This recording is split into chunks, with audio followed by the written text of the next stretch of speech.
सर्वांचं बऱ्याच दिवसानंतर समोरासमोर बोलण्याची वेळ आली। जिल्ह्यात असूनही अनेकदा माझ्या तब्येतीच्या कारणामुळे बोलू शकत नव्हतो। आज आपल्या सर्वांना बोलवलंय, आपण सर्वजण आला त्याबद्दल आपल्या सर्वांचे मनापासून आभार मानतो। परवा दिवशी आपल्या या बीड जिल्ह्यात पुन्हा संबंध माणुसकीला काळीमा फासणारी घटना घडली आणि एक फार मोठा उच्चागृ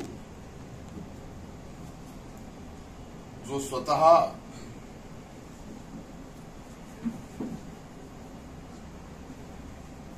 उज्ज्वला किरण नावाने कोचिंग क्लासेस घेत होता। उमा किरण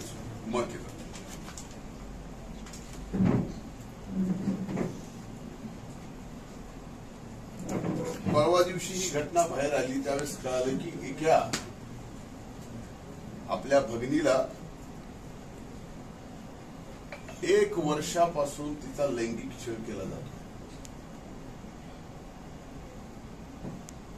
1 वर्ष आमची ती भगिनी लैंगिक क्षण सगळं सहन करते आणि करणारा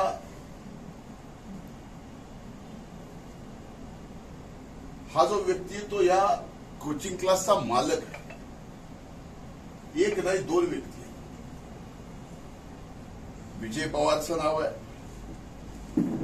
आणि खाटोडे नावाचे हे 2 थाटवकर।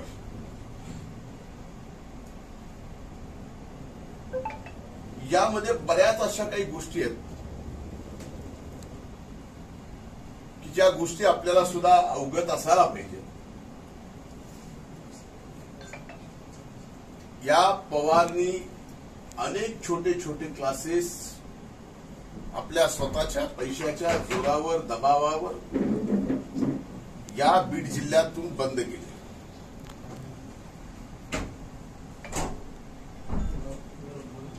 आणखीन काही माहिती आपल्याला देतोय।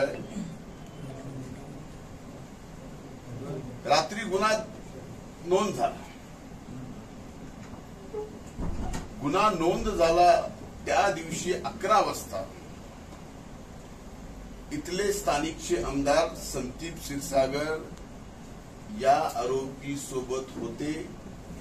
हे पोलीस तपासात येणं आवश्यक आहे।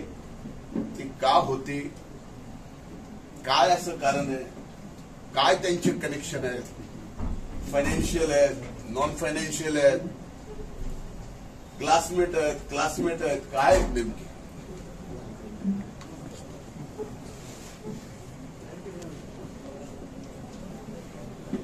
खूप दिवसापासून या गोष्टीची चर्चा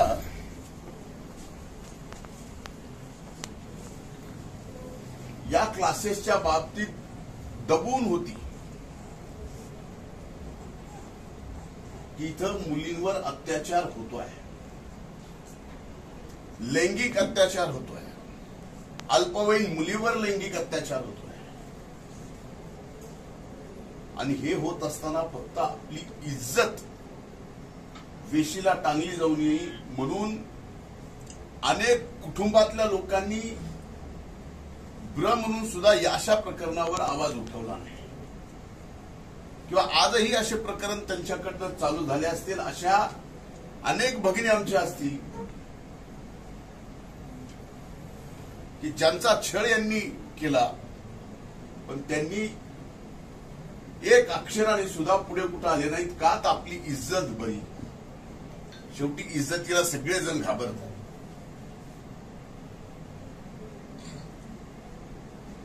अशा माथेपुरू प्राध्यापक होऊ शकतो हाच माझ्यासाठी एक फार मोठा विषय आहे। आज ज्यावेळेस मी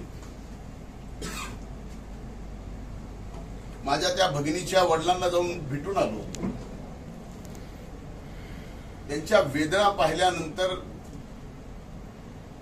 स्वाभाविकच ज्या कुटुंबात असं घडतं, आपली मुलगी आपल्या समोर त्यावेळेस असते आणि तिच्यासोबत 1 वर्ष लैंगिक त्रास झाल्यानंतर त्यांची जी भावना आहे ती माझ्यासारख्याला तर सहन झाली. इतक्या नीच व्यक्तीला इथला आमदार शिवजयंती महोत्सवाचा अध्यक्ष करतो, म्हणजे ह्याचे किती आतले ह्यांचे कनेक्शन आहेत याचा विचार सुद्धा आज माध्यमांनी करणं गरजेचं आहे. या राजकीय आश्रयामुळेच या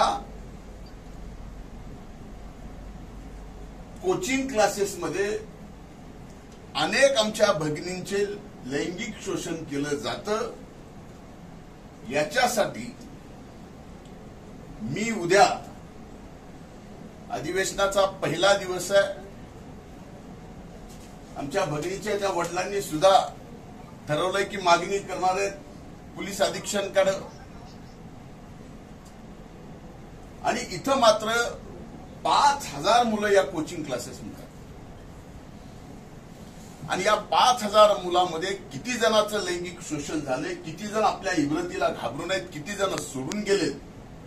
आणि याला कारण मात्र 2च व्यक्ती आणि तिसरा व्यक्ती जो याला राजकीय आश्रय देतो.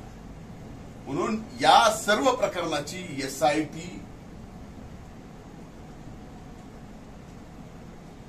करणं गरजेचं आहे. आमची अवस्था माझ्या मुलीने पाहिल्यानंतर तिला असं वाटलं की आता आम्ही आमच्या जीवाचं काहीतरी बरा वाईट करतोय इज्जतीसाठी, म्हणून मी हिंमत करून पोलीस स्टेशनला या ठिकाणी जाऊन खरं आहे ते सगळं काही सांगितलं.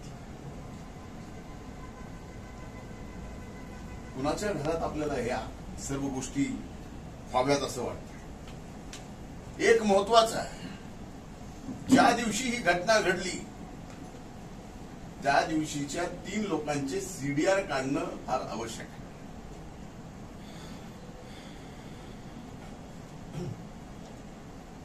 त्यात ज्याचा जो राजकीय आश्रय देतो तो आणि हे दोन्ही प्राध्यापक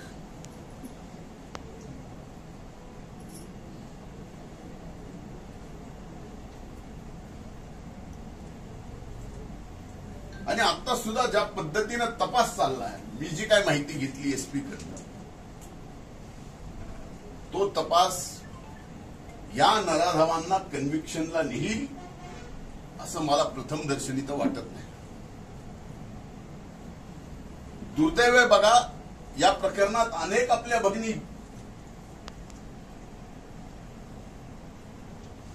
या अत्याचाराला बळी पडल्या, पण आपल्या आई वडिलांचं नाव, आपल्या खानदानाचं नाव पूर्णपणानं बदनाम होऊ नये म्हणून ते पुढे सुद्धा येऊ शकत नाही. म्हणून माझी विनंती आहे की अशा नराधमांना शासन तर शासन करेलच, पण याच्यामध्ये जेवढे प्राध्यापक जिम्मेदार आहेत तेवढंच त्या प्राध्यापकाला राजआश्रय देणारा सुद्धा व्यक्ती जिम्मेदार आहे. त्यांचे CDR काढणं सुद्धा या ठिकाणी आवश्यक आहे. उद्या आईचे वडील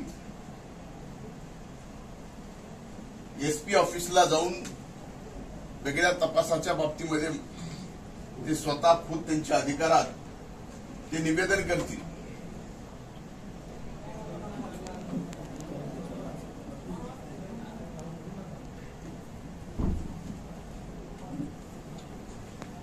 एक महत्वाची गोष्ट आहे, खरं तर इथं आपल्या जिल्ह्यात ग्रामीण भागातून शिक्षणासाठी शहरात येणाऱ्या गोरगरिबांच्या लेकरांना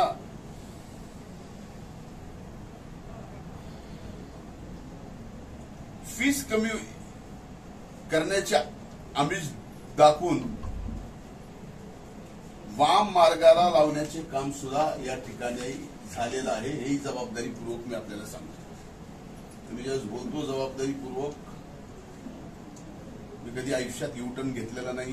जे बोललोय ते बोललोय, ते पुरावा सहित येणाऱ्या काळात आपल्याला दिसेल. पवार सारख्या एजंट मार्फत केलेल्या तक्रारीचे 10-15 फोन पवारच्या एजंट मार्फत 10-15 फोन त्याच्या आईवडिलाला गेले. पालक इज्जतीसाठी मीडियासमोर यायला तयार नाही. ते आमचे नाव ओपन करू नका या अटीवर आम्हाला माहिती सांगतात. म्हणजे किती जण असतील? 3 दिवसामध्ये जर 20 फोन, एक भगिनी आपल्यावर अत्याचार होतो म्हणून पुढे येते, पोलिसांकडे जाते, तक्रार देते, त्याच्यानंतर आई वडिलांना 20 फोन येतात की फक्त आमचं नाव ओपन करू नका, आम्ही आपल्याला माहिती देतो. हा किती भयंकर प्रकार आहे. कुणी करावा? आपल्या आमदाराला त्याच्या फायनान्शियल पार्टनरला शोधतात.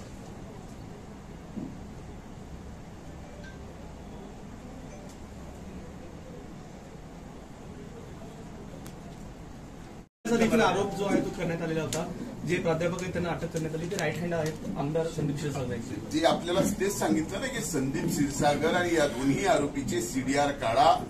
ज्या दिवशी घटना एफआयआर घडली त्या वेळेस 11 वाजता हे संदीप क्षीरसागर त्या कोचिंग क्लासेसच्या तिथं होते. ते स्पॉट आयडेंटिफिकेशन सुद्धा काढता येतं. पोलिसांनी ठरवल्यावर ते सुद्धा निघेल.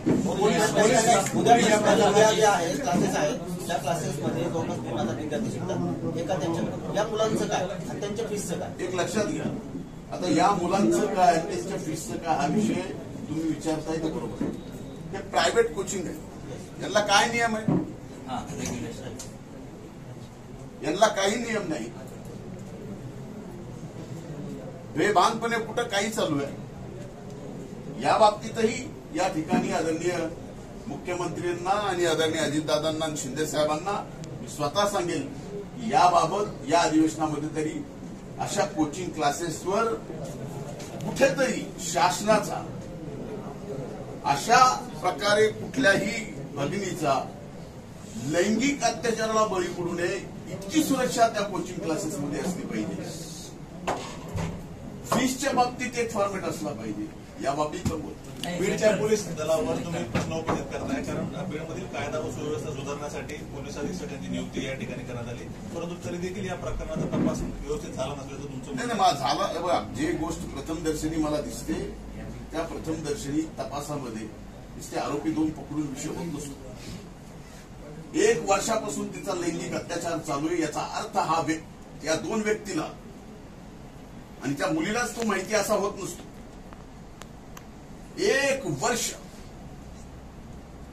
ते 1 वर्ष कुणाला माहित होतं? त्या 1 वर्षात आणखी कुणावर लैंगिक अत्याचार झाले? या मुलीला कुणी यात ढकललं? या सगळ्या गोष्टी यायला नको. त्याच्याकडे पोलीस प्रशासन कुठं पाहत? ज्या पद्धतीनं ही अटक झाली आहे किंवा स्टेज केली गेली आहे, सीख मधले असणारे लोक पथकात जातात, अटक करतात, त्या सगळ्या प्रकाराकडे कसं पाहतात? ही अटक झालेली नाही, हे सरेंडर झाले. माझ्याकडून निवेदन संपलंय. मी उद्याच माननीय मुख्यमंत्री महोदयांना एसआयटीची मागणी यात करणार आहे आणि एक महिला IPS अधिकारी यांच्या माध्यमातूनच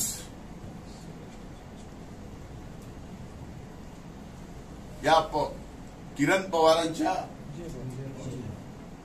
विजय पवाराच्या त्यांच्यावर राजकीय आश्रय असणाऱ्या स्थानिक आमदाराचा आणि एकूणच कोचिंग क्लासेसच्या बाबतीमध्ये